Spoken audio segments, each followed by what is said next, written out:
You're listening to Swingology, a lifestyle podcast. Swingology is for adult entertainment only, and we're not licensed professionals. Our show features adult themes, language, and descriptions of sexual acts and desires. If you're under 18, this is not the show for you. The ideas and opinions expressed are those of the speaker only and not of any company or entity, and should not be considered professional advice. Now, let's stimulate your mind. Hello, everyone. Welcome back to another episode of Swingology, a lifestyle podcast. We are your host, Tori Kist. And Steve Kist. And today we're going to be talking about a rather taboo subject. Infections and diseases. Ew, but stay with us. We're not going to go into the gross and itchy and uncomfortable feelings. We're not going to go into that. We're going to be talking about solid facts that anyone who is in the lifestyle having an open relationship should know about. Even if you are asexual and you only sleep with your partner and your partner goes out to swing. So today, of course, today's discussion is going to be about STDs and STIs and infections and transmitting it to other people. It's a topic that's not often discussed in the lifestyle. And sometimes it is. If you're with a group of people and you develop a little bit of a close relationship with. But if you're out at the lifestyle club and you're dancing and you go for a quick vibe and then you go shoot off to one of the side rooms, these conversations generally have not happened yet. And so there's a little bit of like, okay, you have to do a little bit of pre-planning. You have to do a little bit of forethought before you go into these kinds of situations. And that's really what today's episode's about, that and educating you on the different types out there that are the most common and what to do if you get a positive result. I didn't know this before researching for today's podcast, but more than 1 million STIs are acquired every day worldwide. And this is according to the World Health Organization. And according to the United States CDC, 1 in 5 people have an STI.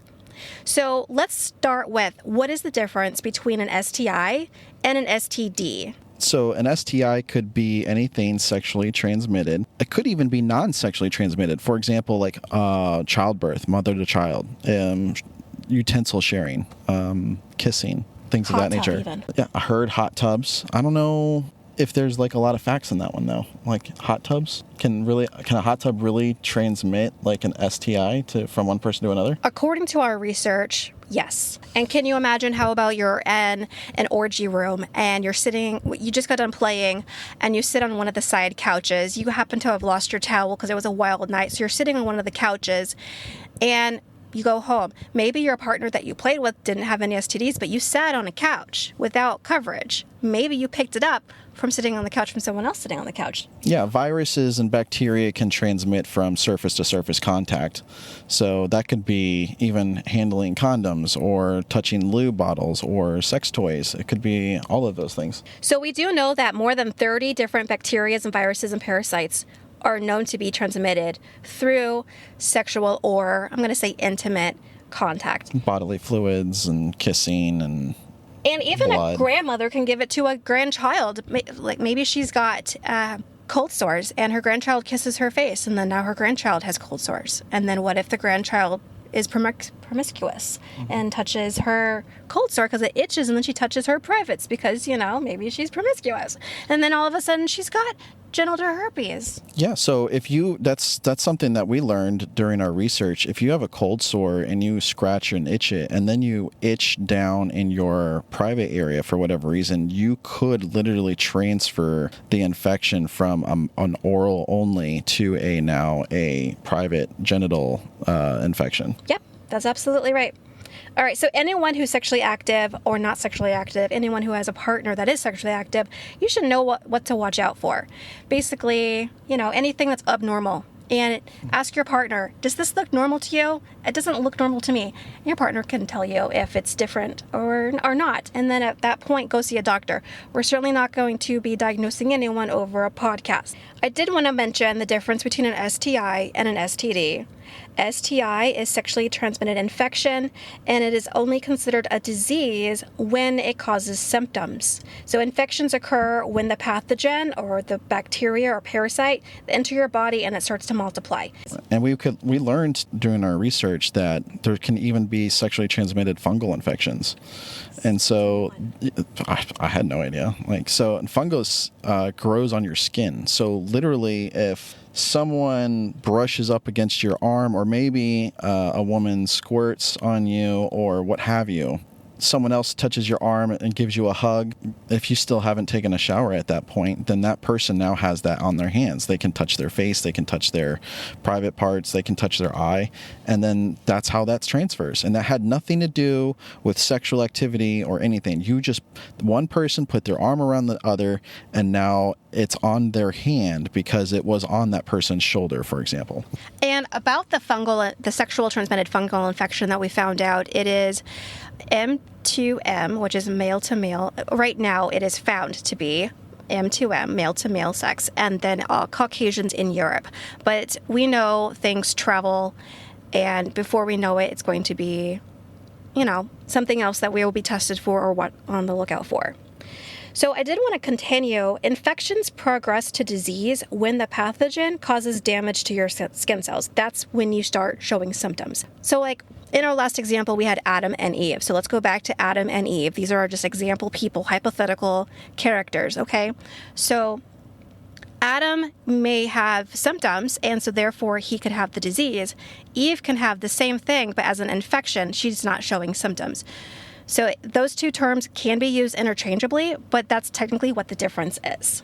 And incubation periods vary between infections from either a few days to months and years. So chlamydia and gonorrhea is just months and days, but HPV and syphilis can be months and years of incubation period. So if you played with someone, let's say 4 to 5 months ago, and you've had multiple partners between that person and now, you could have been asymptomatic, not known that you're carrying this and transmitting it to all these other partners until you finally show your first symptoms, in which case now there's a whole black book list of people that you have to go contact and let them know that, hey, you should probably go get tested. And I do want to really put some love out there. If you're positive for anything, that is nothing to be ashamed of. Like we mentioned before, more than 1 million STIs are acquired every day. So 1 in 5 people in the U.S. has an STI. It's very likely that the people that you're playing with have had at one point an STI. And if it's something that is permanent, like a virus, those are normally combated with medication daily, but there's nothing to be ashamed of. Find your support system because it is there. When I was doing my research for this podcast episode, I found support systems for syphilis, for AIDS. I found HIV. I found support systems for herpes. It's out there. So if you are diagnosed positive with one of those, don't feel bad, babe. Don't feel bad. You have a support system.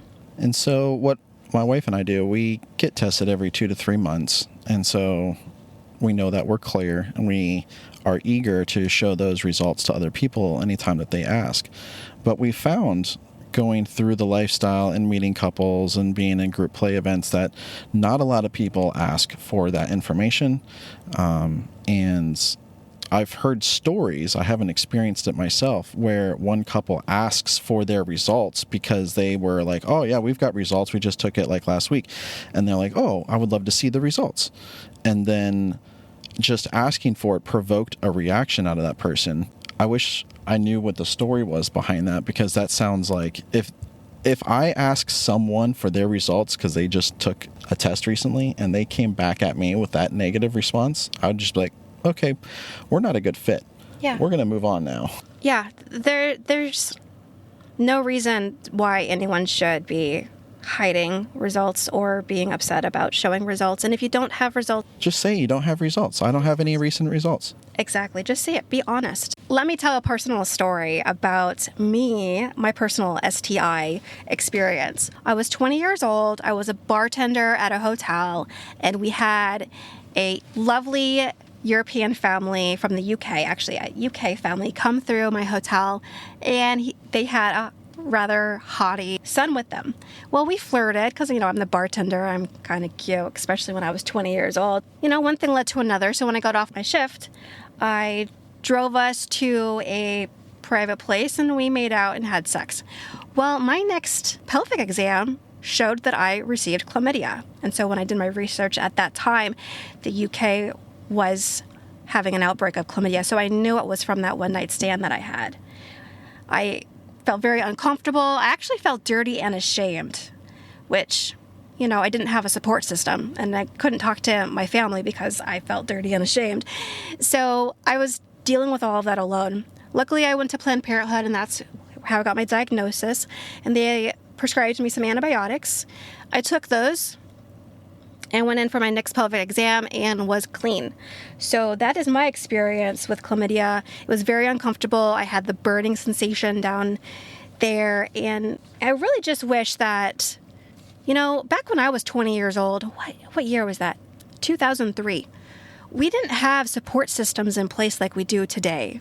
So if you're getting a positive result on something like one of these STDs, there's a support system. Just find it, Mm-hmm. What about you, Steve? Have you ever had a positive, or have you ever received an STI? So learning through this research, we learned that molluscum is a possible STI. So what does molluscum look like, Steve? They didn't even look like little red bumps. It just looked like little moles of skin. With a crater in the middle. I don't remember those, but I just remember there being like little tiny, like extra flaps of skin. Just little tiny little things. Did they burn or itch or sting or pus? No, none of that. They didn't itch. They didn't do anything. They were just there, So the doctor prescribed a cream, and then you punch some of them off in the cream, and then Yeah, exactly. So it was, it's a bacterial kind of transmission. So it doesn't have to be a sexual one, but it can be transmitted sexually. And so I really have no idea where I got that from. And that's not something that an STD test would even come up with. That was literally like a rash. Yeah. Again, it doesn't present as a rash. It's just like a few growths or bumps or whatever. Yeah, I got that after you got it. You showed symptoms first, and then I showed symptoms. And then we stopped being in the lifestyle for some time. And it stuck around on me a little bit longer. It cleared up on you a lot faster. I was aggressive in the treatment. Yeah, you were. You just were pinching them off of you. Apparently, the way to get rid of them is to use creams, or you remove them physically. And so I just grabbed a knife and removed them physically. And doing that got rid of them much faster than the cream method my wife went for. Yeah, I went to my gynecologist when I started showing them on my skin, and the gynecologist said, "Wow, I've never seen this down here." And I said, "What is it?" She's like, "Well, it's molluscum contagiosum," or however you pronounce it. And she was like, "My granddaughter has this. She got it from the playground playing with kids, and now you have it." I'm like, "Is it an STD? Like, I don't understand. Kids have it?" She's like, "No, it's not an STD, but I guess you could get it because it's just from skin touching skin." Yep. So that's another something that you could get from hugging the wrong person. Knowing that when you're out in the lifestyle and you're trying to be safe, and there's things that you could catch from skin to skin contact, and it doesn't have to be sex, that's how those things transfer. So anytime you touch one person to another person, regardless if there's sexual activity or not, that touching is a risk factor. The reason why I bring that up is because sometimes we have interacted with other couples and they were so adamant and so like purposeful that they only play with condoms, and there was no discussion or brokerage of any other way, which is fine. We respect everyone else's boundaries. That's 100% okay. But we were in an environment with this particular couple, and they were very much into educating everyone about safe play, and we only do things safe, and we're gonna one condom for every person. People are gonna switch condoms when you transfer from person to person, and in this group event everyone agreed to that. But internally I was having like, sure, everyone here could do that, but inside my own head I'm thinking that's not gonna solve anything. In fact, sure, you're mitigating some risk in that, but for a guy, when you're having sex with a woman and you take a condom off and you put another condom on to have sex with another woman, great, but your hands are contaminated because you're having sex.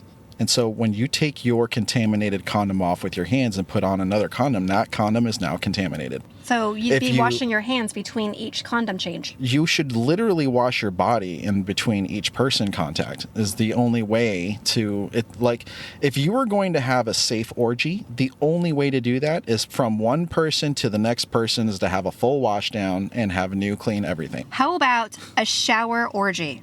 Just stay in the water. Stay soapy. That might work. The closer you get to operating room sterile procedures, that's the less risk you're going to have in a play environment. But of course, I am in this moment where, like, 4 or 5 couples, we're all getting ready to play and have an experience, and this person's talking about how they only do the safe condom play, and that's the only safe way. And I'm thinking, like, watching her husband finger another woman and then fingered his wife immediately after, I'm like, okay, so the condom thing just went right out the window, like immediately within the first 5 minutes of play, because whatever that woman has, now she's got it, and now it's on his hands, and every other woman is about to get it too, because no one's washing their hands in between play partners. And a lot of play rooms don't have sinks. Exactly. Well, that's true. That's another thing. Like, if you have an LS club and you offer play areas, you should have some sinks nearby. Fountain drinks, like water fountains for one, and sinks so you can wash your hands nearby. It doesn't have to be obvious and like in the middle of the room, but somewhere where you can take a step back, wash your hands, and come back. Yeah, because I do know that if someone wants to finger me, one thing that Steve says, go wash your hands. And I love that he says that. He's always watching out, because I get BV infections rather easily, so I kind of have to keep track of my pH down there. And so Steve knows this about me, and so he's always like, yeah, you can play, just go wash your hands first. It's usually when we're at like the country club, and of course you're touching railings, you're touching other people's drinks, you're touching doors and windows and everything else, and those surfaces are not cleaned very often. And so, yes, please wash your hands if you're going to play with my wife. So let's talk about, if you get a positive result, what do you do? How do you handle that? Well, we know, number one, there's support systems out there. Utilize a support system depending on what it is that you receive. Most things that you get don't require a support system. It requires a doctor visit and a prescription. It requires time away so you can get time to heal. And then you come back after a conversation with your spouse or partner and you discuss, okay, was there something we could have done differently to avoid getting that? Is what we're doing worth possibly receiving that again? Right. So revisit your boundaries. Is this something that we want to change? Is there something we want to add to our boundaries? Or are we good? Was this a lesson learned? Mm-hmm. All right. So let's talk about, if you get a positive result and you have to tell your current partners, maybe you're in a polyamorous relationship, or you're dating somebody, or you're married, doesn't matter, and you have to tell your partner, your current partner, not play partners, but your partner. That can be interesting depending on what you're positive for. So in a perfect world, you're going to have a heart-to-heart discussion, end it with some hugs and some understanding. But sometimes people have emotions that are hard to handle. So if you're in a relationship with someone that you think you might be walking on eggshells, it might be better to tell this person over text. But if you have a solid foundation with someone and you're able to be vulnerable and you have that open communication with your partners or partner, then talking to them in person would be ideal. There's a little bit of advice to be given there. If you know you are with a partner and they get angered easily and you have to have this conversation with them, then I would recommend that you have this conversation over the phone. Right. I know everyone would want to say, no, we need to have an in-person, face-to-face conversation because this is serious. Well, yes, do that if you want. But if you're concerned about how they're going to react to you, then you should discuss this over the phone. That way, they've got all that time to process this information before they see you. And will they be mad maybe when they see you? Possibly. But of course, their initial knee-jerk reaction isn't going to be whatever harsh response it could have been. So this is for your safety, if you feel like you might be unsafe telling this news. Right. And then, of course, my next thing to say after that is, if you feel like you need to have that conversation over the phone, this person you're with might not be the person you want to be with for the rest of your life. This is true, too. This could be a transition for you. Mm-hmm. Maybe you think you got the STD or STI from them. well, don't be accusing. Just be factual. Right, because that could make the conversation a lot harder. You could assume that you got it from your partner, and you might have gotten it from some other way that you couldn't even fathom or imagine. It could be a hand to item to hand transmission. And so if that were to happen, and you gave it to yourself because you touched something, then you're now blaming your partner for something that they didn't do. And so telling new play partners is going to be a lot easier than telling your current partner because they're new people. So just rip off the Band-Aid and tell them. Through a text is totally fine because they're just learning who you are. So this is just part of, what you're dealing with, who you are. You might say something like, before we hook up, we should talk about our status. I'll go first. My last STI test was last month. I am positive for fill in the blank. And that's my update. How about you? Or you might say something like, I have fill in the blank. I'm taking medication to manage it. I just thought it's something that you may want to know in case things get spicy between us. I'm sure you have questions. Fire away. And so this opens the dialogue via text before they meet you, if you're meeting them online, or before you get hot and heavy with them. And definitely tell people if you have something. You don't want to, oh, that reminds me. I learned something when I was doing my research on this, and I want to tell everybody. If you have, I know it's HIV for sure. I don't know if it's about other STDs. And you know about it. You know you have HIV, and you have sexual relations with people without telling them. That is a 3rd-degree felony. Holy cow. I didn't know that. I mean, why would I? But I learned that, and so that's just another fact I wanted to give you guys in this episode. Who knew that? Let me know if you did. So I wonder if lesser infections, like chlamydia or gonorrhea, is a 2nd-degree felony. You know what? It really should be, because let's just break the stigma. There's no shame in having one of these STIs or STDs. There's no shame. You just find your people. This is what I'm thinking. If you have genital herpes, that's a virus that's never going away. Sure, you're on medication and you have flare-ups from time to time. And when you're having the flare-up, that's when you're contagious. When you're not having the flare-up, you're not typically contagious. We know this. But if you can find a lifestyle circle of people that all have the same thing that you have, I mean, I would think that those would be your play partners should you vibe with them, right? And that's part of your community to help, because when you're having a flare-up, who's going to understand you more than that community? Sure. How about telling past partners that you were recently diagnosed positive with something?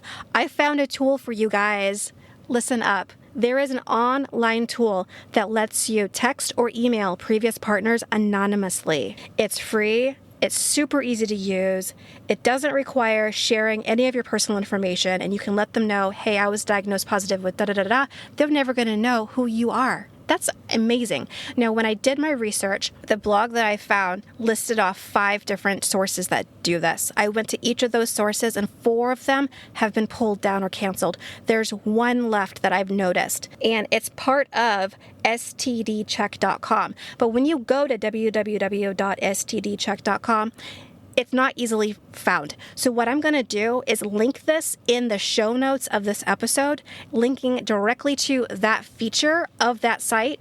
So if you are tested positive for something and you need to tell previous partners via text message, so you need their phone number, via email, so you need their email address, you can do that. I will also link this on Instagram. Look for the soundbite of this episode, and this will be linked there. I'll do my best to link it. Maybe I'll just type it out. I don't know if I can do the link in the comments. We'll figure this one out. But also, because 4 of those sites have been pulled down or canceled, I also wanted to mention, if this site goes down or if this feature goes away, just Google search anonymous STD text and to see what the current options are.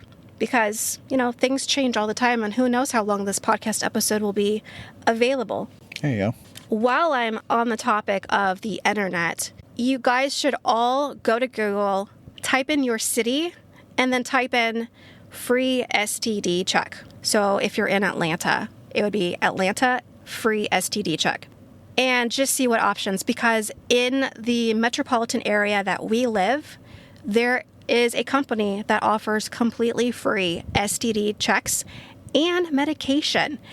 And if you are well off and or wealthy, however you want to see yourself in that way, if you have extra money, consider donating to those organizations, because if they're giving out free tests, they need income to cover the cost of those tests and the marketing and all of that. So consider donating to those causes. I mean, we've talked about STIs and bacterials and fungi. What are the 4 most common STIs? Well, there's 8 most common STIs. 4 of them are curable, and then the other are viral infections that the virus stays in your body, but it can be dormant. So the top 4 curable STIs is syphilis, which, by the way, is on a rise right now and can cause brain damage and death. So be on the lookout for that. Yeah, gonorrhea. If you're experiencing symptoms and you feel like, oh, my body will fight it, that's the wrong answer, because some of these things will continue to grow and multiply and modify different parts of your body, like your brain. And if you don't get it treated sooner rather than later, then now not only are you having to take medication to get rid of the original source of the infection, now you're having to take medication to counteract all the other changes that it's doing to your body in various places. And it can lead to death. Yes. Another of the top 4 that are curable is gonorrhea, which can also affect the throat. Syphilis can also affect the throat and genitals, and chlamydia as well, the throat and genitals, and trichomoniasis or trich. Those are curable of the STIs.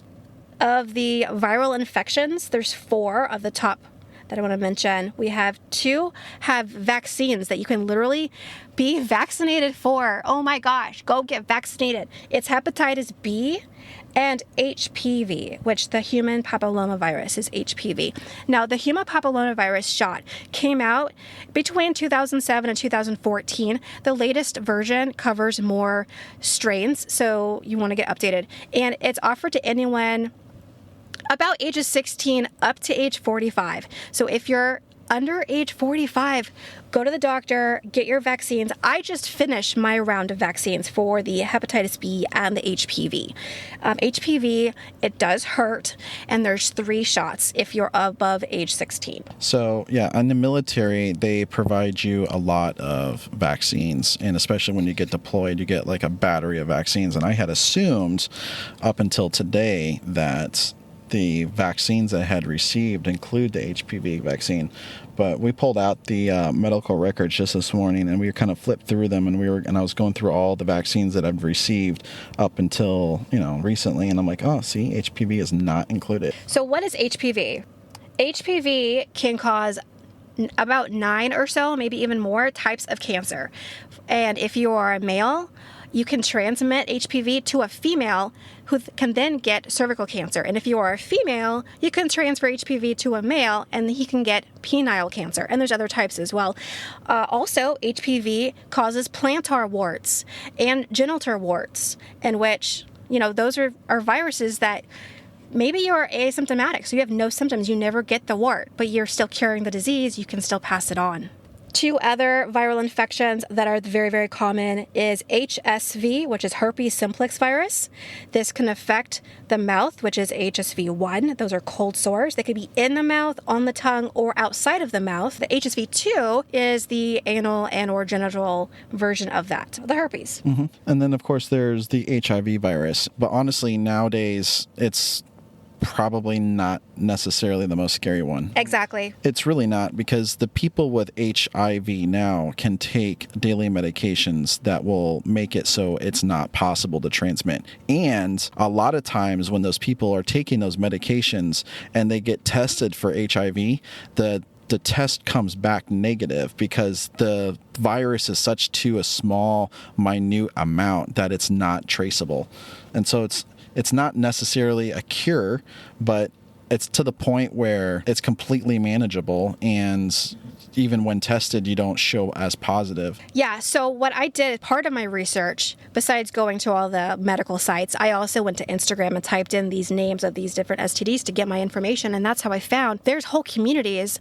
So there's this woman who posted on Instagram, this is my pill, this is how it's affecting me. It's just a simple pill. It's not even a horse pill. It's just a single.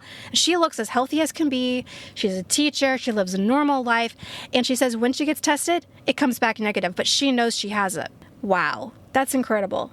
So HIV is not even the scary one anymore. I feel like syphilis might be the scary one. All right. I don't know. I feel like the cancer-causing HPV is the scary one. You know what? You're absolutely right. You could have that and then pass it on to someone else and not even know, and they not even know, and then if that goes untreated, then that's developing cancer in someone else. And it's like that whole experience went on and no one knew and no one was the wiser. Exactly. That's the scary one. Like, nobody even knows. Like, what? Which is why it's so important just to go get tested.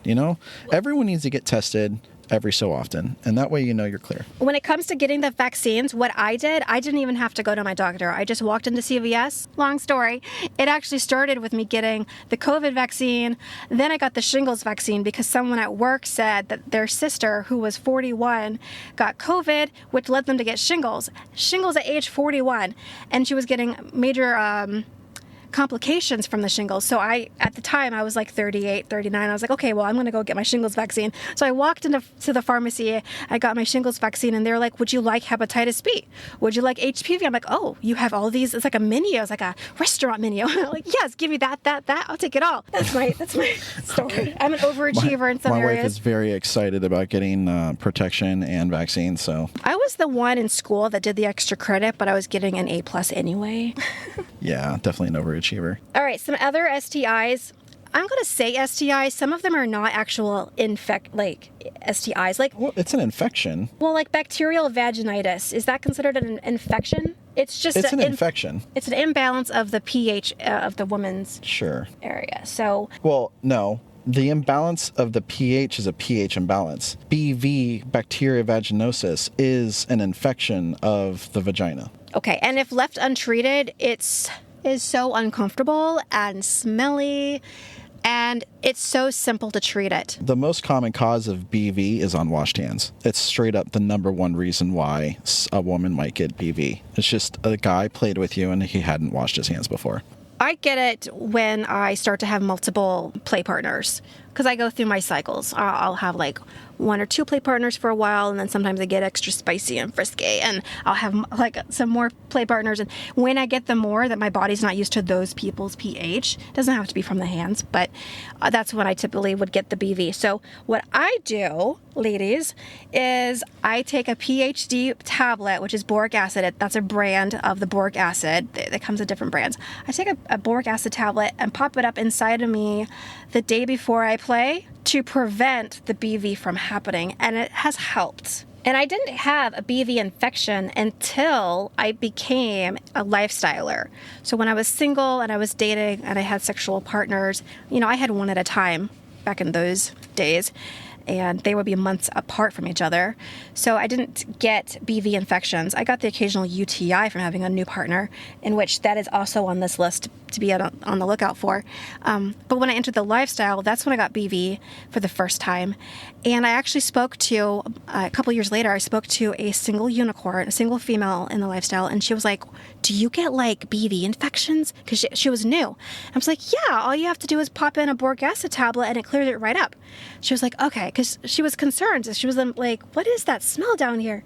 Right. And so, exactly. And when you're entering a lifestyle and no one tells you these things, all people want to tell you is the smiles and the rainbows and everything's orgasms and life is amazing. But there's also this other topic that, like, okay, you should also talk about this too.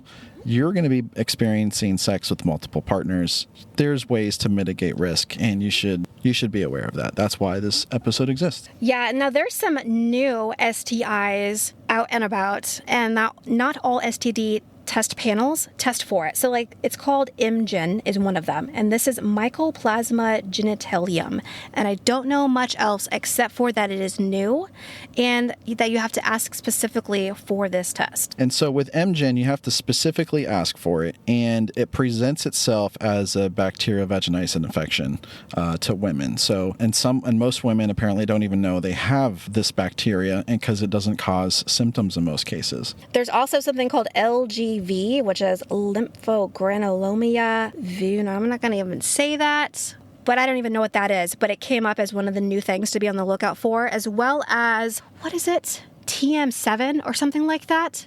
all of these new things are coming up. So if you have anything that's wrong with, like, that's bumps or smells or itches down there and your STD panel comes in negative, but there's still something going on, dive into some research. Yeah, dive into research and tell your doctor to start testing for uncommon ones. Exactly. Now, here's something that I wanted to mention. Scabies versus crabs. What is crabs? Crabs is pubic lice, and it's different from scabies. Did you want to touch base on that? Nope. Okay, Nope, I will I'm not gonna take touch base on that. the subject of pubic lice and scabies. Okay, scabies is mites that infest the genital skin. And pubic lice, also known as crabs, is parasites that infest the pubic hair. So if you're completely shaven, you're probably not going to have crabs. If you're playing with someone that doesn't clean up down there, like shave-wise, it's possible, So that's just the difference. Scabies is a mite that infests your genital skin. Also, be on the lookout. Some of these STIs can affect the throat. And so if you're getting an STD test, to be thorough, you're going to want to also do a throat swab. And who loves a good throat swab? Something that some people don't take into consideration in the lifestyle. Some people that you come into contact with have a plethora of toys. They have toys that involve women-to-women contact or self-play and that kind of stuff. And, as a couple looking to explore the lifestyle, you probably don't have a box of toys in your bedroom. Maybe you do. But you're going to come across stuff that you normally wouldn't spend your money on because someone else spent their money on it, and you might want to give it a try. Just in those situations, it's okay to try other people's toys. Just make sure that they're clean.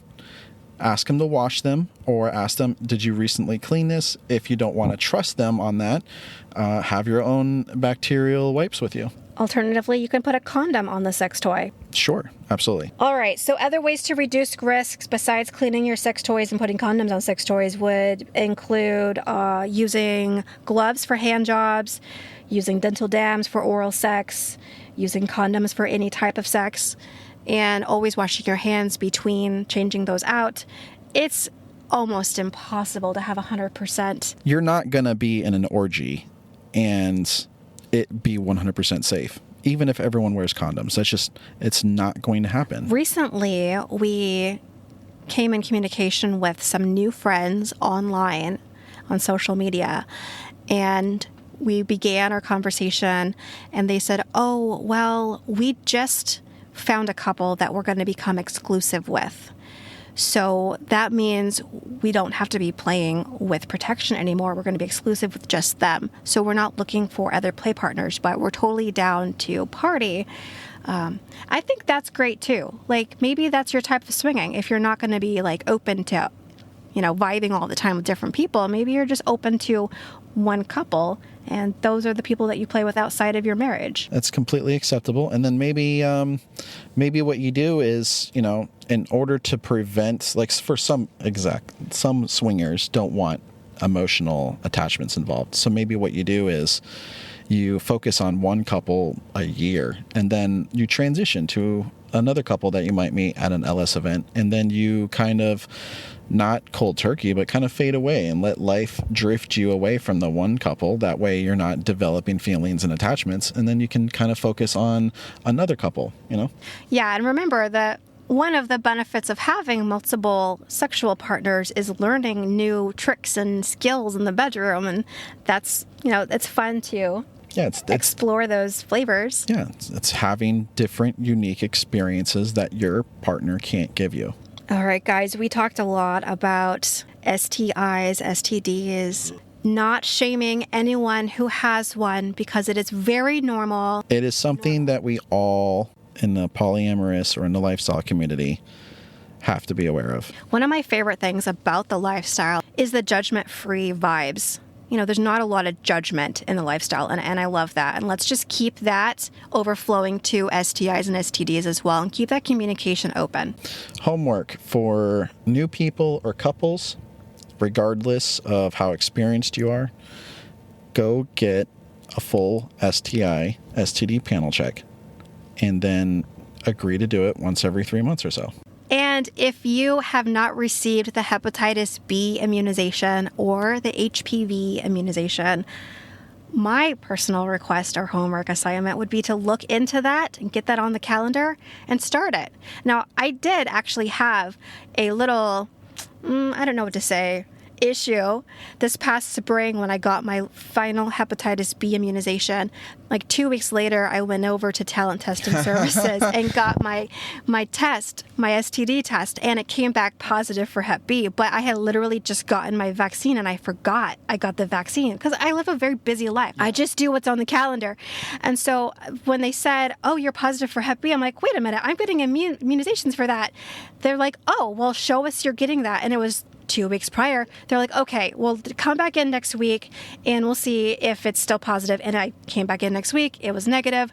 Yeah, if you're taking the vaccines and then you go get a test immediately after, that vaccine will actually show up as a positive on your recent STD test. False positive. A false positive.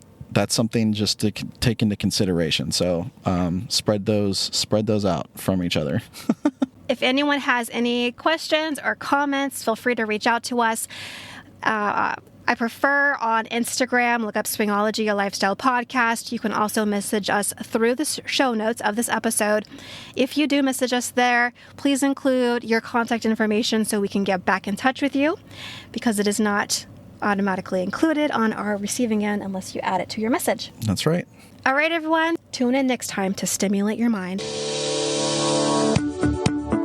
Thank you so much for listening to Swingology. I'm truly honored to have you as a listener. If you liked what you've heard, consider subscribing to our podcast or connecting with us on social media. The links can be found with the episode show notes. This is Tori Kist, reminding you to stimulate your mind.